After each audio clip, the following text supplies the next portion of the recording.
الله وبركاته. الحمد لله بنعمته تتم الصالحات وبفضله تتنزل البركات. أشهد أن لا إله إلا الله له دعوة الحق حريص عليها وأوجب تبشير بها ولتكن منكم أمة يدعون إلى الخير ويأمرون بالمعروف وينهون عن المنكر وأولئك هم المفلحون. وأشهد أن محمدا عبده ورسوله بلغ الرسالة وأدى الأمانة ونصح الأمة وكشف الغمة حتى أتانا اليقين ليلها كنهارها لا يزيغ عنها إلا هالك. اللهم صل وسلم وبارك وأنعم على حبيبنا وشفيعنا وزخرنا ومولانا محمد وعلى أزواجه أمهات المؤمنين وذرياته وآل بيته وأصحابه أجمعين. Rabbi shrah li sadri wa yassir li amri wahlul 'uqdatam min lisani yafqahu qawli, amma ba'd. Para asatiz yang saya muliakan, ayah bunda yang saya cintai, Bapak Ibu jemaah salat subuh yang dirahmati Allah, marilah senantiasa kita panjatkan puji dan syukur kepada Allah yang telah memberikan nikmat iman kepada kita sehingga kita dapat melaksanakan salat subuh berjamaah sembari duduk beriktikaf di rumah Allah. Semoga amal saleh yang kita lakukan ini menjadi amal pemberat mizan kita nanti di hari akhirat. Salawat dan salam mari sama-sama kita panjatkan kepada junjungan kita Nabi besar Muhammad sallallahu alaihi wasallam yang telah membawa umat manusia dari alam jahiliyah ke alam yang penuh dengan ilmu pengetahuan. Tidak ada satupun yang tidak dipandu oleh baginda Rasulullah sallallahu alaihi wasallam. Semoga jemaah yang berhadir pada subuh yang penuh dengan keberkahan ini merupakan di antara umat Nabi Muhammad SAW yang akan diberikan syafaat oleh baginda Rasulullah SAW dan akan disuguhkan air dari telaga Kautsar dari tangan mulia tersebut. Allahumma amin. Bapak Ibu jemaah yang dirahmati Allah, pada subuh yang berbahagia ini kita masih melanjutkan tafsir Imam Ibnu Ashur, tafsir Tahrir wa Tanwir, di mana kita membahas surat Asy-Syarh. Imam Ibnu Ashur menjelaskan di sini bahwasanya summiyat fi mu'dham at-tafasir wa fi sahih al-Bukhari, dan dinamakan di dalam Sahih Bukhari dan Jami' Tirmizi. Nama surat tersebut dinamakan dengan surat Alam Nashrah. Sedangkan kalau kita melihat di dalam Al-Quran sendiri, maka surat ini dinamakan dengan surat Al-Insyirah. Sedangkan dalam riwayat yang lain, di sebagian para ulama, mereka menamakan surat ini dengan surat Asy-Syarh. Jadi ada 3 penamaan nama surat ini. Kalau di dalam Sahih Bukhari dan Sunan Tirmizi, nama surat tersebut adalah surat Alam Nashrah, sebagaimana terdapat di awal surat tersebut. Sedangkan sebagian mufassirin, ulama-ulama tafsir, mereka menjelaskan nama surat tersebut adalah surat Asy-Syarh. Dan yang terakhir, sebagian dari mufassirin yang lain, mereka menamakan dengan surat Al-Insyirah.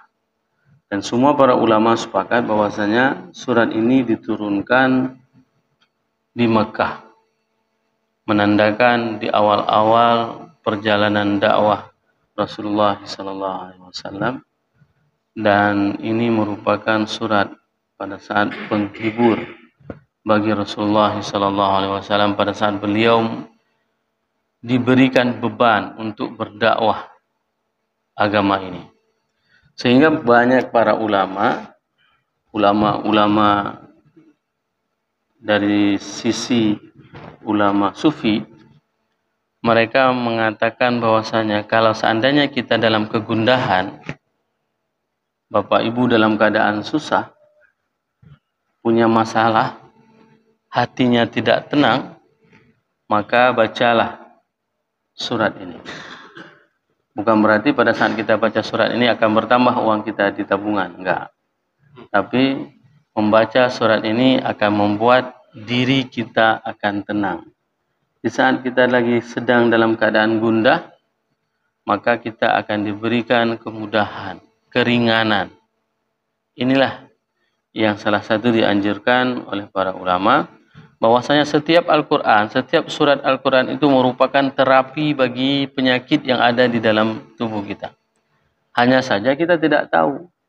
Kalau seandainya kita membaca surat Kahfi, penyakit apa yang akan hilang di dalam tubuh kita? Dengan susunan kosakatanya, mulut yang kita buka, itu semuanya akan menjadi terapi bagi kehidupan kita.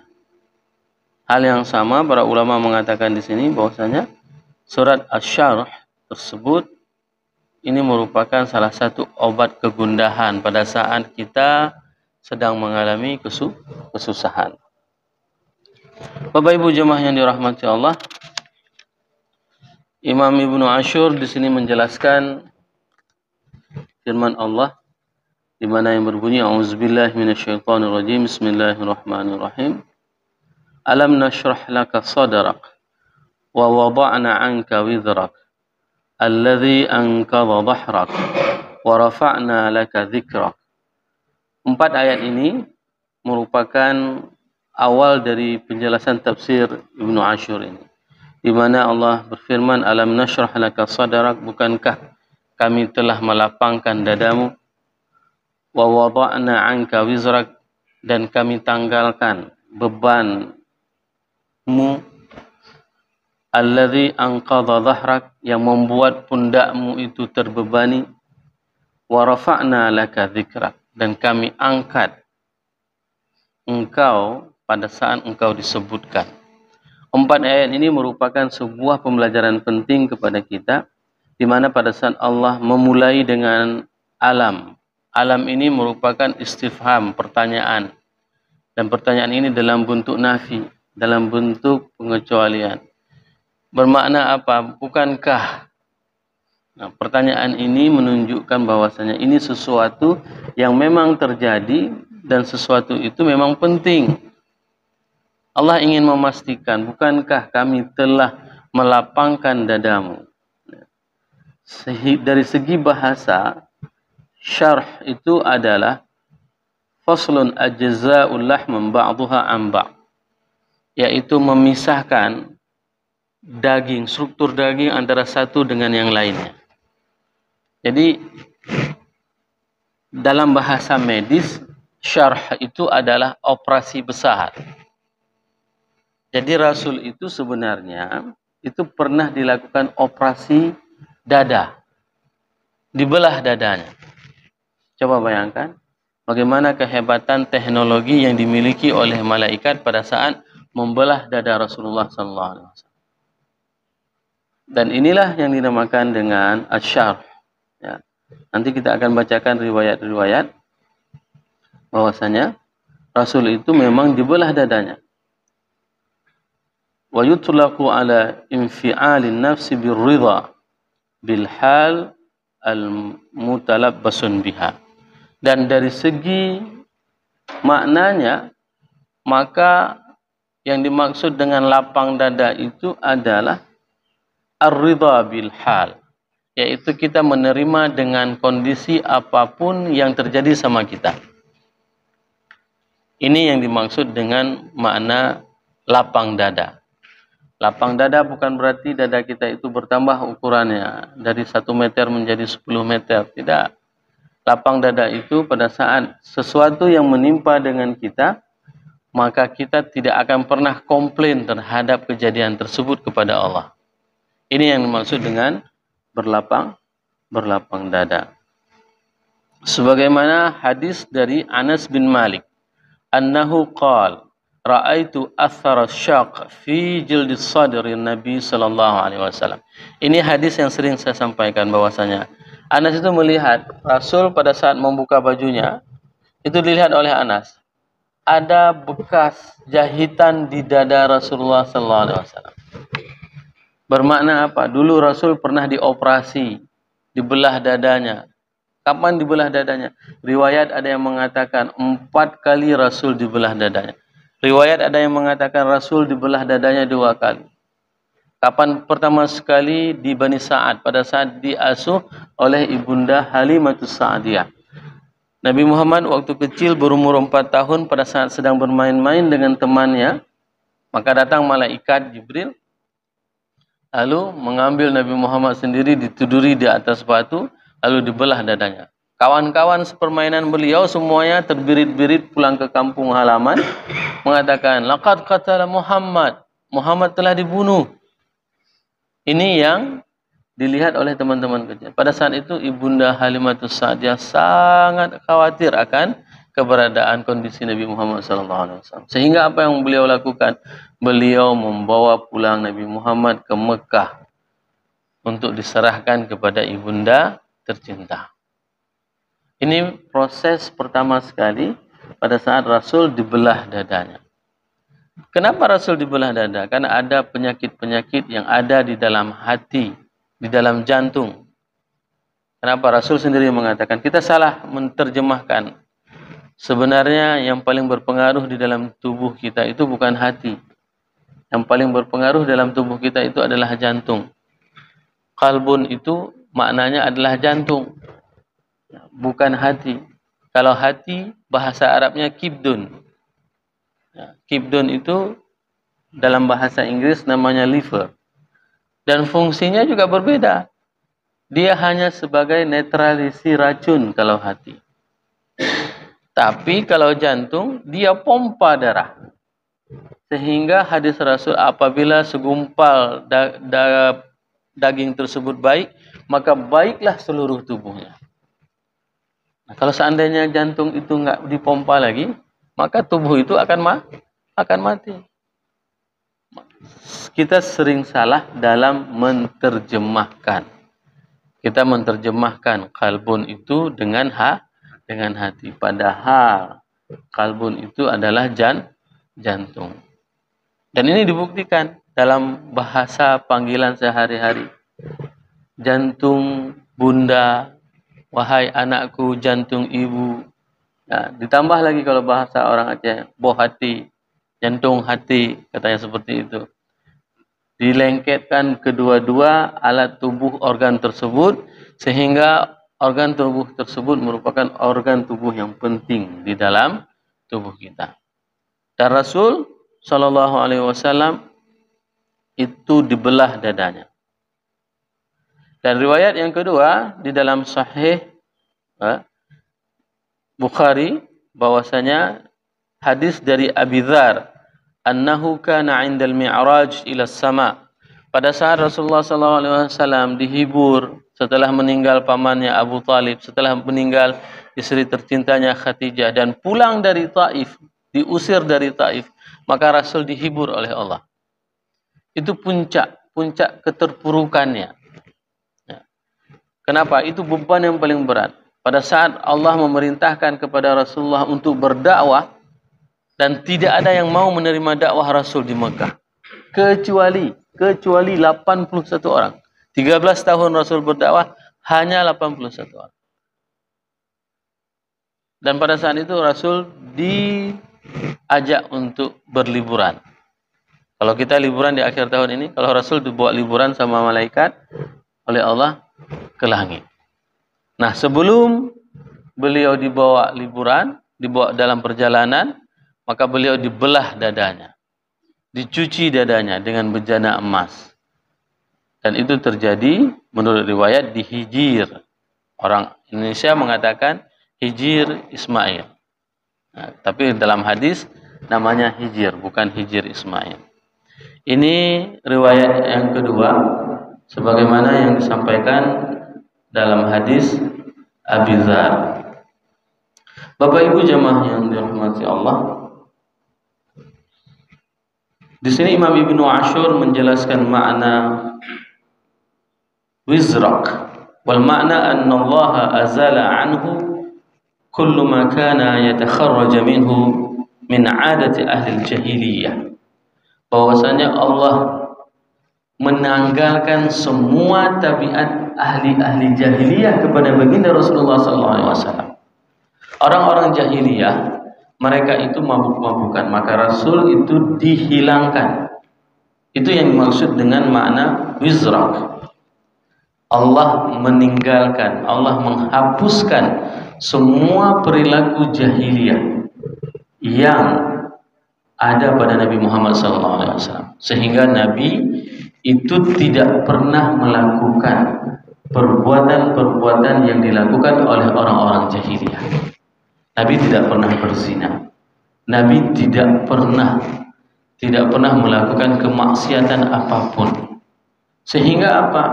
Sehingga pada saat kita membaca buku sejarah, beban yang dialami oleh Rasul itu sungguh berat.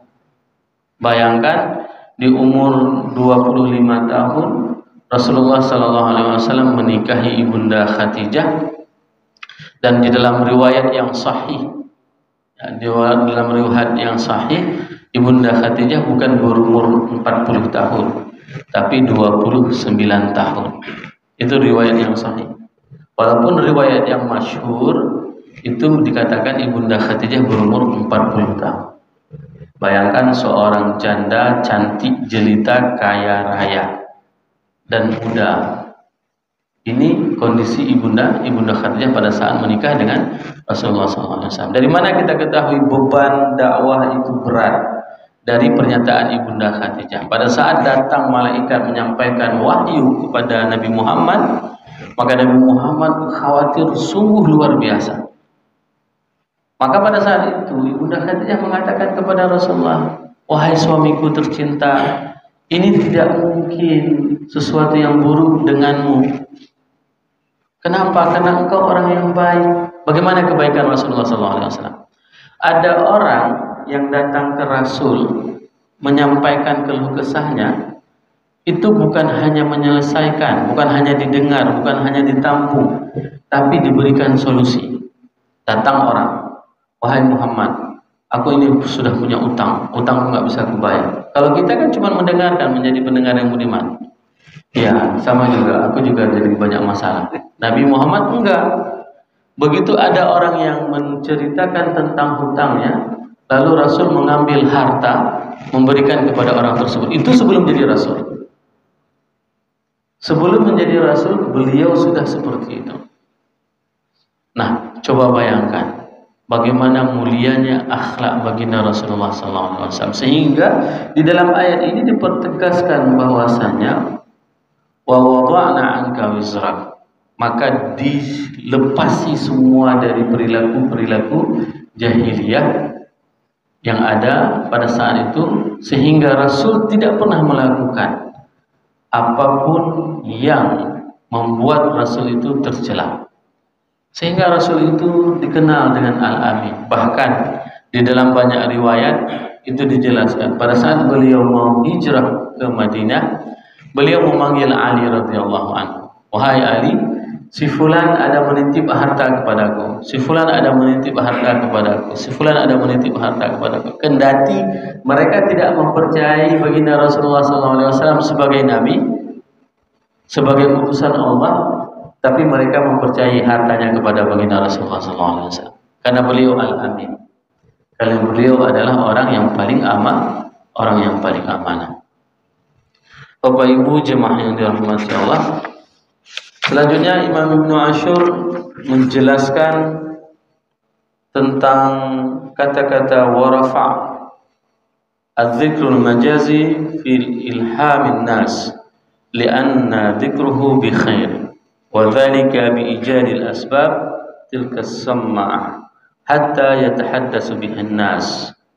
Bahwasanya pada saat Allah menyebutkan warafa'na laka dzikra, ini menunjukkan nama Nabi Muhammad itu menjadi perbincangan semua manusia.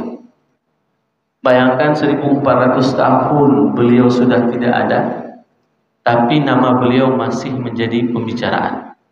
Siapa kira-kira ada tokoh di atas dunia ini yang namanya masih disebut sampai dengan hari akhirat? Tidak ada, kecuali Nabi Muhammad SAW. Ini merupakan salah satu cara Allah mengangkat nama Nabi Muhammad SAW. Dan bahkan tidak ada satu nabi pun yang disandingkan namanya setelah nama Allah. Hanya ada Nabi Muhammad. Coba bayangkan pada saat kita mengatakan asyhadu an la ilaha illallah, maka kita akan menyandingkan kesaksian kita kepada Allah dengan kesaksian kita kepada baginda Rasulullah sallallahu alaihi wasallam. Ini cara Allah memuliakan baginda Rasulullah sallallahu alaihi wasallam. Ini merupakan cara Allah bagaimana menunjukkan kecintaannya kepada Rasulullah sallallahu alaihi wasallam. Ini adalah cara Allah untuk memberitahu kepada kita Allah itu paling mencintai baginda Rasulullah sallallahu alaihi wasallam. Kalau Rasul itu paling dicintai oleh Allah, kenapa sekarang hari ini kita tidak pernah merengek dan mendekatkan diri kita kepada Allah? Agar apa? Agar kita juga mendapatkan cinta dari Rasulullah sallallahu alaihi wasallam. Allahumma inni as'aluka hubbaka wa hubba rasulika. Ya Allah, aku meminta kepadamu cintamu dan cinta Rasulullah sallallahu alaihi wasallam. Wa kullu amalin yuqarribuni ila hubbika wa ila hubbi rasulika. Dan setiap perbuatan, setiap amal yang bisa mendekatkan diriku kecintaannya kepada Engkau wahai Allah dan kepada Rasulmu. Ini merupakan sebuah permintaan kita. Di sini Allah tunjukkan di mana Allah mengagungkan Rasulullah sallallahu alaihi wasallam, di mana Rasul itu diangkat namanya, dan itu menjadi pembahasan seluruh orang di atas muka bumi ini semuanya akan menyebut nama Rasulullah sallallahu alaihi wasallam. Orang-orang pada saat jahiliyah, pada saat mereka mendengarkan, maka mereka disibukkan dengan menyebut nama Nabi Muhammad sallallahu alaihi wasallam. Itulah cara Allah memuliakan hambanya, dan hamba tersebut adalah hamba pilihan. Wa min 'azimi raf'i dzikri anna ismuhu muqattaran bi ismillah ta'ala fi kalimatil Islam wa hiya kalimatul syahadah. Dan inilah yang saya jelaskan tadi, bahwasanya pada saat Allah menyebut namanya, maka Allah menyandingkan namanya di dalam syahadah dengan nama Nabi Muhammad sallallahu alaihi wasallam. Bapak Ibu jemaah yang dirahmati Allah, wa wada'na 'anka wizrak, di mana Allah menanggalkan semua beban yang dipikul oleh Nabi Muhammad sallallahu alaihi wasallam. Beban tersebut tidak pernah dirasakan oleh nabi-nabi sebelumnya. Beban yang dirasakan oleh baginda Rasulullah itu sungguh berat, sehingga Fatimah, ananda tercintanya, itu menangis pada saat melihat beban yang dialami oleh ayahanda tercinta. Pada saat sakaratul maut, Fatimah melihat ayahandanya merasakan bagaimana beratnya sakaratul maut. Dan itu adalah permintaan dari Rasul. Pada saat Rasul melihat begini sakitnya sakaratul maut, maka meminta kepada Allah, ya Allah, berikanlah beban yang akan ditanggung oleh umatku, biar aku yang merasakannya. Coba bayangkan bagaimana kecintaan Rasulullah SAW kepada kita umatnya, sehingga pada saat itu ibunda Fatimah, ananda tercintanya, itu menangis melihat sungguh beban yang engkau alami wahai ayahku sungguh berat. Maka apa yang dijawab oleh Rasul? La karba ba'da hadzal yaum. Maka tidak ada lagi beban setelah hari ini. Setelah ini tidak ada lagi beban. Maka dipanggil ananda tercintanya Fatimah, lalu dibisikkan, dan dia menangis besar. Fatimah menangis besar. Lalu dipanggil sekali lagi, dibisikkan sekali lagi, maka ananda Fatimah tersenyum, sehingga ibunda Aisyah penasaran dengan bisikan tersebut. Lalu ditanyakan, apa yang dibisikkan oleh Rasulullah kepadamu wahai Fatimah? Ayahanda berbisik kepadaku pada saat bisikan pertama, beliau mengatakan hari ini beliau akan meninggal dunia. Maka aku menangis pada saat aku mendengar bahwasanya ayahanda akan meninggal dunia. Dan pada saat beliau berbisik kedua kali, maka beliau mengatakan, engkau adalah orang yang pertama menyusul aku setelah aku meninggal. Maka bapak-bapak yang pergi ke Baqi, pergi ziarah ke Baqi, pas di dinding kuburan Baqi, ini kuburan Baqi, kita masuk dari sini, kita akan diarahkan untuk mengelilingi Baqi sampai kita keluar. Begitu kita keluar, pintu keluar, di sebelah kanan kita, pas di pojokan dinding kuburan Baqi, itu ada kuburan yang berbatu. Itulah kuburan Ananda Fatimah yang meninggal setelah meninggal Rasulullah sallallahu alaihi wasallam. Sungguh berat beban yang dialami oleh Rasulullah sallallahu alaihi wasallam. Berdakwah, beliau itu dilempari, berdakwah beliau itu dicaci, beliau itu dimaki, beliau itu dipukuli. Kenapa beliau terus melanjutkan dakwahnya? Karena hanya ingin memastikan kita yang duduk di subuh pagi ini merupakan di antara umat Nabi Muhammad yang memuji Allah, yang taat kepada Allah, yang cinta kepada Allah dan cinta kepada Rasulullah SAW. Semoga 4 ayat ini bermanfaat bagi diri saya dan kepada jemaah semuanya, sehingga kita bisa meningkatkan keimanan dan kecintaan kita kepada baginda Rasulullah SAW. Subhanakallahumma wa bihamdika asyhadu an la ilaha illa anta astaghfiruka wa atubu ilaik. Assalamualaikum warahmatullahi wabarakatuh.